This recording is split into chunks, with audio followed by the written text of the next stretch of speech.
Que Dieu vous bénisse encore une fois de plus. Bienvenue dans cette 5e partie. J'ai reçu vos remarques et j'en suis très reconnaissant. Certains m'ont demandé de prier avant. Je prie avant de pouvoir enregistrer parce qu'il s'agit de la parole de Dieu. Mais peut-être que certains auraient voulu que nous fassions une prière en direct. Il n'y a pas de mal à ça de toute façon. Alors, on peut juste fermer les yeux.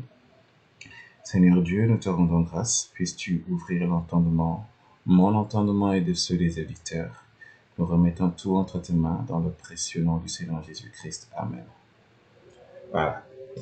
Et je pense que cette fois, nous pouvons commencer. On peut aller. Nous nous étions arrêtés la fois passée lorsque nous étions en train d'expliquer la découverte d'Einstein. Lorsque nous étions en train d'expliquer Genèse 1, du verset 1 à 4, nous étions en train de parler de Moïse qui, observant la création du monde, dit que Dieu créa les cieux. Et après la démonstration que le prophète nous a montrée, après que nous ayons vu qu'Einstein étudiait les lois de la lumière qu'il étudiait était la lumière qui fut créée dans Genèse 1:3, lorsque Dieu dit que la lumière soit et la lumière fut. Nous constatons déjà que l'une des premières choses qui nous est rapportée lors de la création naturelle, lors de la création terrestre cosmique, c'est que la lumière soit. Et pour clôturer cette partie où nous avons parlé sur les origines de toutes choses, parce que nous étions en train, voyez-vous, si je remonte un peu plus haut ici, c'était ça notre thème, parler des origines de toutes choses, et puis se consacrer sur notre sujet, qui est la poussière de la terre, ainsi que ses implications.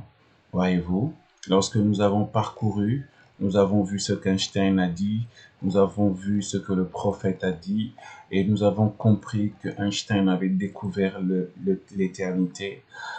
Et nous voici maintenant dans la conclusion de cette partie, avant d'entrer dans un domaine qui nous est un peu plus familier. Je sais que cette première partie a paru un peu, si cela a paru pour certains difficile, réjouissez simplement les précédentes vidéos et je pense que le Seigneur vous aidera. Alors, pour clôturer cette partie, nous allons prendre le monde se disloque une fois de plus. Voyez-vous, nous allons prendre à partir du paragraphe 128. Il n'est pas étonnant que nous nous disloquons, dit le prophète, parce que le monde est en décadence et il y a un autre royaume qui fait pression. La terre est dans les douleurs de l'enfantement, voyez-vous. Et lorsque le frère Branham prend des titres comme « Le monde se disloque une fois de plus », eh ben, c'est pour vous faire voir qu'il y a une pression qui s'exerce sur la terre. Les douleurs de l'enfantement. Pour enfanter quoi? Un nouveau royaume, un nouveau ciel et une nouvelle terre. Alors, il dit, il n'est pas étonnant que nous nous disloquons. Il n'y a rien... La chose même qui a créé la terre a été placée ici pour que la terre tourne autour. La chose même autour de laquelle le système et tout le reste doivent tourner, cette parole qui, par Dieu, a formé le monde. Einstein le disait, voyez-vous, le frère Branham recourt encore à ce physicien. Einstein le disait dans il disait, il n'y a qu'une seule explication, celle des Écritures. Il n'y a qu'une seule explication sur l'existence du monde, a-t-il dit, c'est Hébreux 11.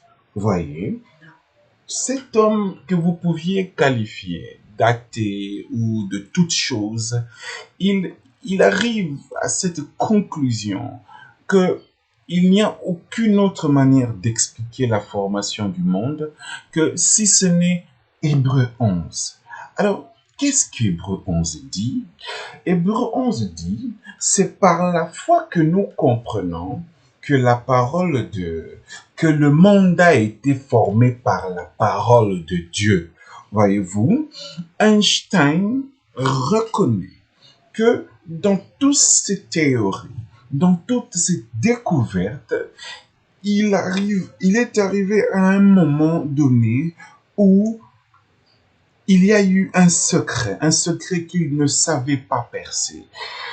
Et il en arrive à cette conclusion, disant que il n'y a qu'une seule explication pour expliquer l'existence du monde. Et il réfère à quoi? Il se réfère à Hébreux 11, voyez-vous. Hébreux 11 qui dit, c'est par la foi que nous comprenons que que le monde a été formé par la parole de Dieu. Voyez-vous, je vous disais précédemment que le frère Branham nous disait que que les hommes de science découvriraient Dieu avant les prédicateurs. Il continue que le monde a été créé par la parole de Dieu. C'est tout. C'est là que nous étions en train de vous montrer. Quel est ce monde qui a été créé par la parole de Dieu? C'est quelle parole qui a été prononcée et qui a formé le monde? C'est que la lumière soit. Genèse 1:3. Voyez-vous, il dit, c'est par la foi que nous comprenons que le monde a été formé par la parole de Dieu. C'est tout. Personne ne peut l'expliquer comment il est suspendu là dans l'espace et comment il arrive à tourner, faire une rotation autour de l'équateur pendant 24 heures et tout le reste comme cela. Et sur son orbite partout. Et il revient au même point sans jamais manquer d'une seconde. Et toutes les étoiles, en décrivant leur trajectoire, s'assistent mutuellement dans leur parcours. Voyez-vous, c'est ici qu'est née la loi du bien-être universel, celle qui consiste à vivre pour les autres, à donner sa vie pour les autres. Une complémentarité.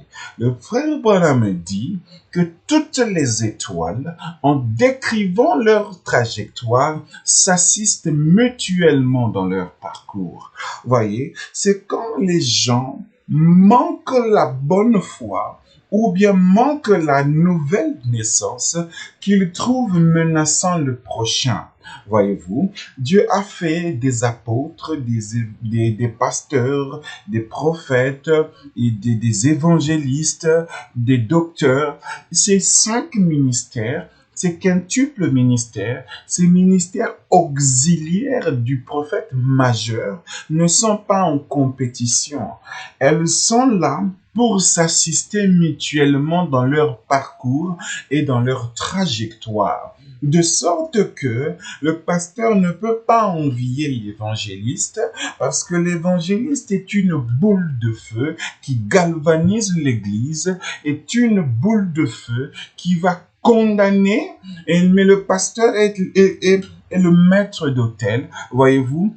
Lorsque le Seigneur a donné la parabole concernant cet homme qui a rétrogradé allant sur la route de Jéricho, il a amené cet homme à une hôtellerie, là où il a donné 2 deniers au maître d'hôtel pour s'occuper de cet homme qui a été tabassé, qui a rétrogradé en quittant la ville sainte de Jérusalem vers la ville basse de Jéricho. Voyez-vous, lorsqu'il racontait l'histoire du bon samaritain. Voyez, et un pasteur, s'il a parmi ses collaborateurs un évangéliste, il ne doit pas considérer que cet évangéliste est là pour bâtir une grande influence au-dessus de moi et voici je vais m'écarter de lui. Non, non, non. Les choses ne sont pas comme ça. L'évangéliste décrit une trajectoire qui assiste le pastorat, voyez-vous, et l'apôtre, dans son sens, il est quelqu'un c'est un missionnaire, voyez-vous. Il n'arrive pas à rester sur place. Il n'arrive pas, il est ici. Il peut former une église au nord. Il fait une autre église au sud. Voyez-vous, en faisant cela, il assiste les autres, il assiste celui qui sera là comme pasteur après son passage, il assiste tous les autres. Vous voyez, c'est d'une complexité telle que il faut laisser cela entre les mains du Seigneur. Voyez-vous que chacun décrit sa trajectoire, que celui qui prêche en ligne ou bien que celui qui prêche sur une chaire dans une assemblée locale, ils sont tous en complémentarité, chacun s'assistant mutuellement. Voyez-vous, il ne faut pas prendre les choses de manière isolée parce que les troubles et les problèmes commencent lorsque l'on cesse d'accomplir ce pourquoi Dieu nous a appelés. Voyez-vous, c'est manquer le but, c'est ça le péché. Voyez, mais pour que vous puissiez savoir que votre travail, qu'il soit grand ou petit, sachez qu'il assiste mutuellement l'autre d'une manière ou d'une autre, même si on ne peut pas quantifier cela, même si nous trouvons inutile. Mais le frère Branham me dit que Dieu n'a pas fait un membre inutile dans le corps humain. Chaque don trouve toujours sa place. Voyez-vous? Alors, Einstein, lorsqu'il finit ses découvertes, il revient à la parole parce que Lucifer est celui qui a voulu comprendre le secret de la création, mais il n'a jamais su le comprendre malgré les milliards et les milliards d'années de son existence. Il n'a pas su percer le secret de la vie. Ce qui fait que cet homme, il s'est humilié devant la parole de Dieu et a compris une chose, que le seul moyen d'expliquer, c'est de recourir à la parole, voyez. Et nous voulions clôturer cette première partie qui disait quoi? Parce que dans ce grand sujet que nous avons entrepris à expliquer par la grâce du Seigneur, nous avons voulu vous montrer que les prophètes des temps passés, parlant des temps modernes, ont manqué les termes pour pouvoir expliquer les choses d'aujourd'hui. On a vu Nahum qui a parlé des boulevards, du boulevard périphérique de Chicago, faisant la correspondance avec les chariots de son époque. Nous avons vu Jean le Divin qui lui voit le bison d'Amérique, mais qui dit un agneau à deux cornes. Nous sommes passés par la compréhension de ce qu'est la poussière de la terre, ce que nous appelons poussière, nous, et faisons le rapport, vous montrant que si c'est cette compréhension, notre compréhension contemporain du mot poussière, nous manquerons d'avoir la révélation de ce que Moïse a vu dans la Genèse. Et après ce parcours, nous avons commencé par parler de la composition de la terre, parce que quelqu'un pourrait se dire, mais où est-ce que cette histoire a commencé? Et alors, avant de parler de la poussière de la terre, il a fallu que nous parlions de la terre elle-même. En lisant le prophète, nous avons vu que que cette terre, que ce monde a été formé de fragments d'atomes qui se sont détachés du soleil là-bas, voyez-vous, avant qu'il ne soit ce qu'il est. Nous avons parcouru cela et ensuite nous avons vu que le soleil lui-même, voyez-vous, quand le prophète dit, avant même qu'un atome ne soit fragmenté dans le soleil, voyez-vous que dans le soleil même, les atomes se fragmentent, que le soleil lui-même n'est qu'un amas d'atomes. Et chemin faisant, nous avons expliqué ce qu'était un atome. Si vous avez manqué cette partie, je vous invite à revenir dans les vidéos précédentes parce que nous ne serons pas rentrés en arrière. Et ensuite, nous avons parlé de la composition du soleil parce que si la Terre provient du soleil, alors nous avons voulu savoir de quoi est composé le soleil et quelle est la genèse du soleil, et cela nous a amené à la genèse de l'univers. Et nous avons vu la théorie du Big Bang, celui qui parle de l'évolution ou de la naissance de l'univers. Je vous invite encore à voir les autres vidéos et nous avons traversé, nous avons vu les découvertes de ce physicien Albert Einstein. Nous avons vu le prophète dans ce qu'il disait de sa découverte et ainsi de suite. Nous sommes arrivés à la conclusion de savoir que tout provient de la lumière cosmique et nous avons expliqué cela en long et en large.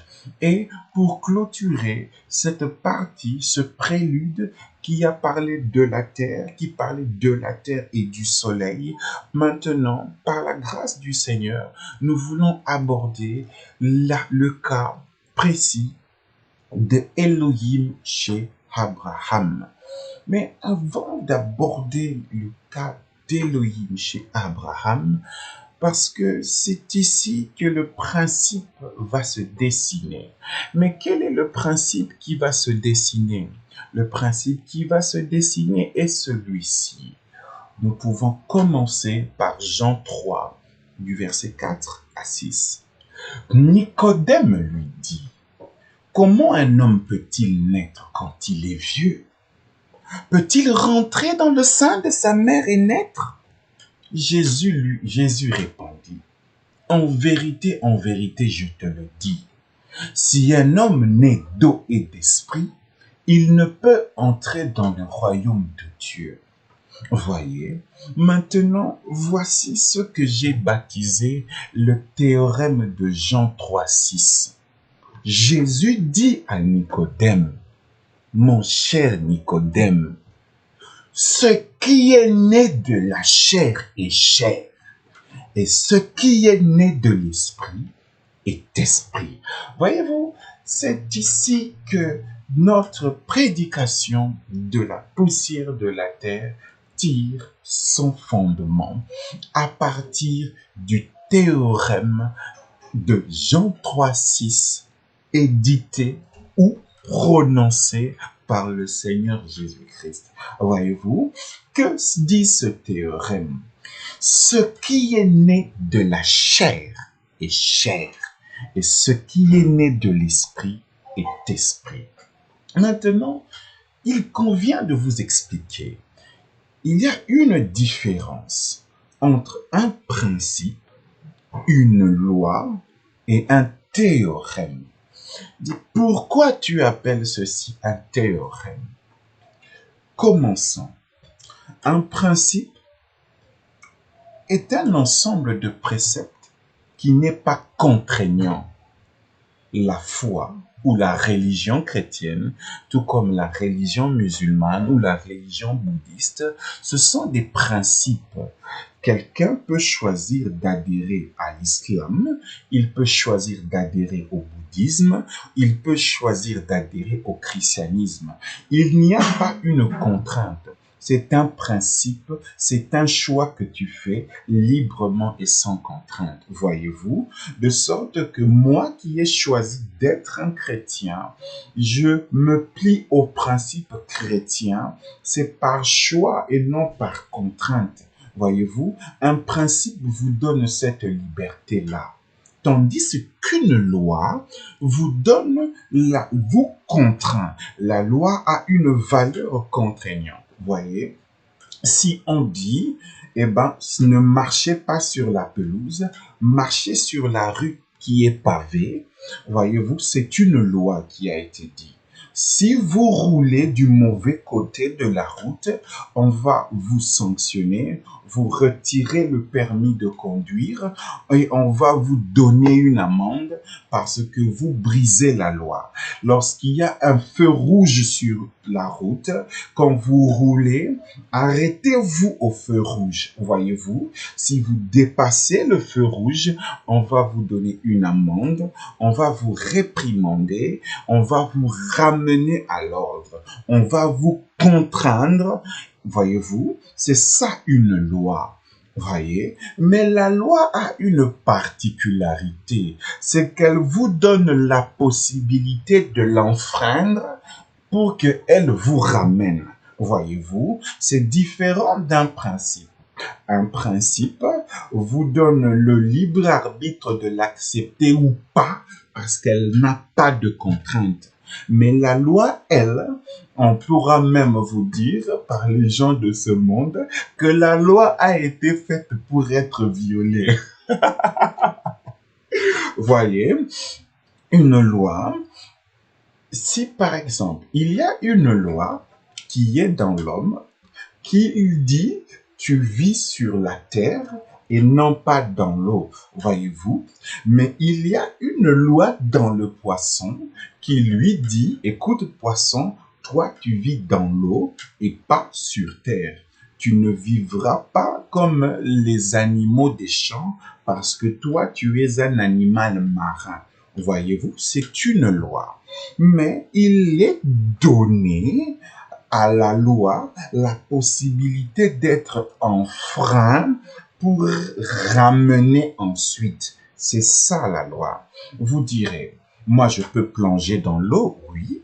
Tu es fait pour vivre sur terre. Tu peux plonger et nager dans l'eau comme un poisson. Mais la loi qui est en toi fera qu'à un moment donné, tu sortiras de l'eau. Elle va te contraindre. Même si tu as retenu ta respiration pendant 1 minute, 10 minutes et que tu as le record du monde en apnée, voyez-vous, peu importe le temps que tu passes, cette loi va sonner jusqu'à ce qu'elle te fera sortir la tête de l'eau. Tu diras, oh, mais je peux rester dans l'eau. Oui, mais tu ne sauras pas rester dans l'eau indéfiniment ou aussi longtemps que le poisson. Pourquoi?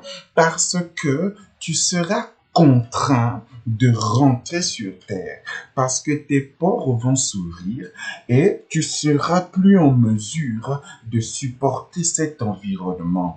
Qu'est-ce qui te fera sortir de l'eau? C'est la loi qui est en toi.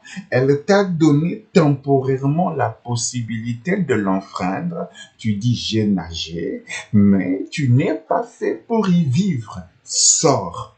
Voyez-vous, vous direz non, je peux porter une combinaison, oui. Même ceux qui font les explorations sous-marines, ils portent des combinaisons, ils peuvent porter des bonbonnes d'oxygène, voyez-vous, et lorsqu'ils portent ces bonbonnes d'oxygène, c'est pour 1 heure, 2 heures, peu importe la durée, la loi finira par les rattraper pour qu'ils puissent sortir de l'eau. Voyez-vous, pourquoi? Parce que l'oxygène qu'il a emmené n'est pas infini. Il y a une loi qui le contraint. Vous direz, oui, mais écoute, je peux porter les combinaisons et tout ça. Oui, mais tu ne sauras pas rester longtemps parce que tu vas te fatiguer à te déplacer, à nager dans l'eau. Peu importe la combinaison que tu portes, la loi en toi qui fait que tu marches sur la terre comme un animal des champs te ramènera à l'ordre. Voyez-vous, contrairement à un théorème. Si on poursuit encore, tu diras non, mais moi, je peux entrer dans un sous-marin nucléaire et je vais passer 6 mois, 8 mois. Voyez-vous, même les plus grands sous-marins, les plus perfectionnés, les sous-marins nucléaires, ils emportent à bord une certaine quantité d'oxygène et même s'ils ont à l'intérieur un système qui peut prendre l'eau, le distiller et faire tout pour produire de l'oxygène à l'intérieur, il arrivera à un moment donné où ces gens qui sont dans ce sous-marin voudront aller voir papa, maman et la femme qui est restée dans le camp militaire pour avoir communion. Voyez-vous, c'est toujours cette loi qui vous contraint de revenir sur la terre. Voyez-vous, vous direz, non, mais dans mon sous-marin, j'ai de quoi me muscler, j'ai de quoi ceci, oui, tu as tout ça, mais tu ne sauras pas vivre indéfiniment dans ton sous-marin. 8 mois, 6 mois, 1 année, et à un moment donné, vous allez craquer et vous allez rentrer sur terre. C'est ça la loi. Vous avez créé des conditions pour l'enfreindre, oui, mais à un moment donné, elle vous rattrape. Voyez-vous? Mais c'est contraire à un théorème. Un théorème ne vous permet pas de l'enfreindre. C'est ce que dit Genèse 3 et Jean 3, 6. Un théorème se vérifie peu importe les conditions de température et de pression, peu importe les époques, peu importe les âges, le théorème demeure. Il s'impose à tous et ne vous donne pas la possibilité de l'enfreindre pour qu'ensuite qu'elle vous ramène à l'ordre comme une loi. Voyez-vous, si l'on vous dit, donnez-moi un exemple d'un théorème. Prenons l'exemple d'un théorème. Un théorème dit, par exemple, si on peut prendre celui-ci, essayons par exemple de prendre, là il faudrait que j'ouvre quelque chose d'autre, mais malheureusement, ouais. Prenons par exemple, nous allons faire un exercice avec vous. Je vais dupliquer ce slide et vous allez voir, je vais vous expliquer ce qu'est un théorème. On va juste rapidement, juste pour vous illustrer, ça on pourra en parler plus tard. Ah non, pas celui-ci. On va parler de ce qu'est un théorème. Voyez-vous. Lorsque j'ai dit qu'un théorème se vérifie, peu importe les temps, les circonstances, les époques, les conditions de température et de pression, je disais ceci. Regardez, nous avons un homme et nous avons une femme. Le théorème dit, tu es un homme. Ça ne peut pas être altéré ou changé. C'est la condition zéro. C'est l'équation mère. C'est l'origine. Ça s'impose à toi que tu le veuilles ou pas. Tu diras, je peux prendre des hormones et je peux ressembler à une femme. Oui, bien sûr, tu ressembleras à une femme. Tu dis bien que tu ressembleras à une femme, mais tu n'es pas une femme. Voyez-vous, le théorème dit tu es un homme, c'est ta condition zéro. Je dirais non, non, non, non, non. Ce qui fait que je suis un homme, c'est parce que j'ai un sexe masculin. Voyez-vous, j'ai un pénis, c'est ce qui fait de moi un homme. Vous direz, eh ben, j'irai couper cela, me faire une chirurgie, et puis après quoi, je dis, avec les hormones que j'aurais pris, je changerai ma voix et je serai une femme. Voyez-vous, j'ai brisé le théorème. Il dit, non, monsieur, tu n'as pas brisé le théorème, parce que si l'on appelle un médecin légiste après ta mort, même si toute la terre te reconnaît comme une femme, mais le jour où l'on fera l'autopsie de ton corps, le médecin légiste découvrira que dans ton squelette, tu manques une côte. Voyez-vous, il calculera ou comptera le nombre de tes côtes et il sait déjà qu'une femme a 13 côtes et l'homme manque une côte. Alors, peu importe comment ton extérieur a été altéré, parce que tu voulais briser le théorème, le médecin légiste dira, c'est un homme. Voyez-vous, vous n'avez pas brisé le théorème. Vous avez essayé de l'altérer, de le contourner, mais elle s'est imposée à vous. Peu importe la manière, de dire ah non, si c'est comme ça, j'irai, je me mettrai une prothèse. Voyez-vous, vous dites déjà que vous irez vous mettre une prothèse. Mais lorsque le médecin légiste viendra, il découvrira que ceci est artificiel. Par conséquent, c'est homme a voulu altérer sa nature, qui est celle d'un homme, pour se faire passer comme une femme. Voyez-vous? Et si un médecin généticien venait et qu'il observe vos séquences ADN et tout ça, il pourra dire, ça c'est la séquence caractérisant les hommes et ça c'est la séquence caractérisant une femme. Voyez-vous, le théorème ne t'a pas donné la possibilité de l'altérer. Peu importe les temps et les circonstances, même si tu étais un pharaon et quand tu seras dans le sarcophage, on pourra constater que voici le squelette d'un homme. Voyez-vous, en comptant le nombre de côtes.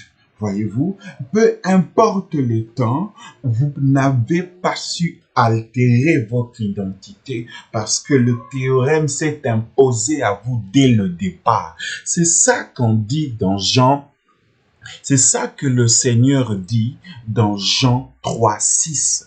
Ce qui est né de la chair est chair. Et en aucun cas, ce qui est né de la chair peut être esprit ou chair devenir esprit. Non. Et ce qui est né de l'esprit est esprit. Si tu as tiré ton origine de la chair, alors tu es chair. Mais si tu as tiré ton origine de l'esprit, alors sache que tu es esprit. Voyez-vous? Poursuivons encore. Vous pouvez voir une femme, comme on peut en voir au temps de la fin aujourd'hui. Elle peut prendre des hormones masculines, marcher comme un homme, parler comme un homme, changer sa voix, se muscler même. Mais il reste une chose, c'est que sa poitrine va apparaître, même si elle va chez un médecin, un chirurgien, disons, moi, je ne veux pas avoir une poitrine comme cela, coupe ceci ou faites n'importe quelle altération. Mais le jour où cette femme meurt, si vous appelez un médecin légiste, il verra qu'il y a eu des altérations au niveau de cette poitrine, car les glandes et les veines qui doivent irriguer la poitrine d'une femme sont là. Voyez-vous, vous direz non, je vais prendre un médecin qui va boucher certaines veines et consorts. Oui, le médecin légiste ira voir compter le nombre de tes côtes. Et voyez-vous, il trouvera qu'effectivement, quoique la silhouette ici est masculine, quoique j'ai des vidéos de cette femme pendant sa vie, et elle parlait comme un homme, elle s'habillait comme un homme, elle se coiffait comme un homme, elle avait le visage dur comme un homme, mais je vous confirme que c'est une femme par le nombre de ses côtes. Il dit non, non, non, non, non. Alors je me ferai casser une côte de sorte que quand le médecin... Vous voyez, c'est quoi? C'est une femme qui essaie d'altérer sa condition initiale alors qu'elle ne le peut pas parce que c'est un théorème qui est imposé à elle et elle ne choisit pas. Voyez-vous, c'est sa condition zéro, sa condition de départ. Voyez? Et elle peut dire non, non, non, non, non, non, non, non, non. Je me ferai casser une côte, je prendrai des hormones, je me ressemblerai à un homme. Mais il reste que elle n'aura pas le sexe masculin. Voyez-vous, que fera-t-elle? Elle pourra dire oh non, non, non, je vais me mettre des implants. Voyez-vous, vous essayez d'altérer. Je vais me fabriquer un organe artificiel. Ainsi, je serai un homme. Non. Tu ne seras pas un homme. Tu as essayé de ressembler à un homme, mais le théorème du départ t'a ramené. De sorte que si un médecin légiste venait, après, il découvrira que ça, c'est un truc en plastique. C'est un truc fait des mains d'homme. Voyez-vous, lorsqu'il observera la composition génitale intérieure, il verra que ce fonctionnement est différent de celui d'un homme. Elle dit, non, je me ferai tout couper. Vous voyez, vous essayerez d'altérer, mais vous ne parviendrez pas. Vous voyez, et c'est ce qui contredit la théorie de Darwin sur l'évolution. C'est le théorème du départ. Une femme ne peut pas évoluer pour devenir un homme et un homme ne peut pas régresser si ça choque les uns ou évoluer pour devenir une femme. Non, voyez-vous, un chat, si par exemple j'abaissais ceci comme ça, voyez-vous, si on a là une silhouette d'un chien et d'un chat, laissez-moi peut-être amener ça comme ça, voyez-vous, ce sont tous des quadrupèdes, ok? Mais on va vous dire que celui-ci, c'est un chien, un canidé, et ça, c'est un chat, un félin, voyez-vous. Même si vous prenez un chat et un lion, le chat domestique ne sera pas évolué pour devenir un lion. Ils sont peut-être de la même famille, mais ce sont des créations totalement différentes. Voyez-vous, c'est ce qui contredit Darwin. Et c'est ça l'équation du départ. Si par exemple, vous prenez, en aucun cas, un chien peut devenir un chat et en aucun cas, un chat peut devenir un chien. Pas plus qu'un lion peut évoluer ou regresser pour devenir un chat. Depuis l'existence, aucun lion n'a régressé pour devenir un chat. Depuis l'existence de la création de la Genèse, parlons de la création terrestre, aucun chat n'a évolué pour devenir un lion. Voyez-vous, parce que l'équation du départ, le théorème a dit et s'est imposé à lui, tu es un chat. Et ce théorème a été dit dans Genèse que chaque semence se reproduise selon son espèce. Voyez-vous, en aucun cas, l'espèce chien ne peut reproduire l'espèce canidée, l'espèce félin. Pourquoi? Les canidés ne sont pas des félins. Voyez-vous? Qu'est-ce que c'est? C'est l'équation du départ. C'est le théorème.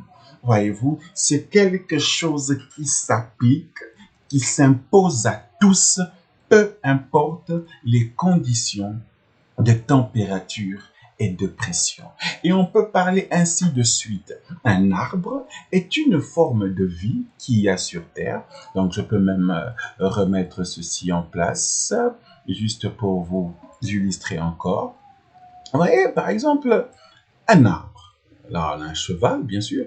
Mais si on prend, par exemple, un arbre, voyez-vous, en aucun cas, un arbre ne peut devenir un oiseau. Voyez-vous, en aucun cas. Voyez-vous, pourquoi? Parce que c'est l'équation mère. L'équation mère dit, tu es arbre. L'équation mère dit, tu es végétaux, un végétal. Tu es la nature verte. C'est une condition de départ. Elle ne peut pas évoluer pour devenir une vie animale, mammifère. Voyez-vous, excusez-moi. Voyez-vous, c'est quoi qui s'applique? Il s'applique un théorème. Et scientifiquement, nous avons eu beaucoup de théorèmes lorsque les hommes ont commencé à étudier la Terre. Voyez-vous, lorsque les hommes ont commencé à étudier la Terre et tout ce qu'il y a des théorèmes en mathématiques, comme par exemple le théorème de Pythagore. Voyez-vous, je ne veux pas peut-être parler de ça, sinon euh, ça va encore devenir très difficile pour certains. Alors, mais c'est pour vous illustrer quand même que quand on parle d'un théorème, il s'impose à tous. Voyez-vous, même si Dieu venait, voyez-vous, il utilisera ce théorème qu'il a lui-même bâti, qu'il a lui-même placé. La différence entre le théorème et la loi, c'est que la loi va te permettre de la briser pour qu'elle te ramène ensuite. Mais le théorème ne te permet pas de la briser. tu peux pas, voyez-vous. Alors, si vous appliquez l'évolution de Darwin d'un chimpanzé qui devient plus tard un homme, alors c'est que vous ferez aussi plus tard d'un chien pour devenir un cheval, alors qu'un cheval est un équidé. Voyez-vous, ça c'est la famille des canidés, et le chat c'est la famille des félins comme les lions, les tigres, tout ça. Voyez-vous. Et encore une fois, rien que si vous prenez les oiseaux du ciel, vous ne pouvez pas faire d'un aigle une colombe ou encore d'une colombe un aigle. Ce sont les équations du départ. Maintenant que nous avons éclairci ce qu'est un théorème, maintenant que nous avons éclairci ce qu'est une loi, ce qu'est un principe, nous allons maintenant et finalement entrer dans cette partie que je chéris tant, celui où le prophète va expressément dévoiler ce qu'est la poussière de la terre. Et nous allons commencer par le cas d'Élohim chez Abraham. Et nous allons poursuivre par là. J'espère que la vidéo n'a pas été trop longue. Nous nous retrouvons dans la 6e partie et que Dieu vous bénisse.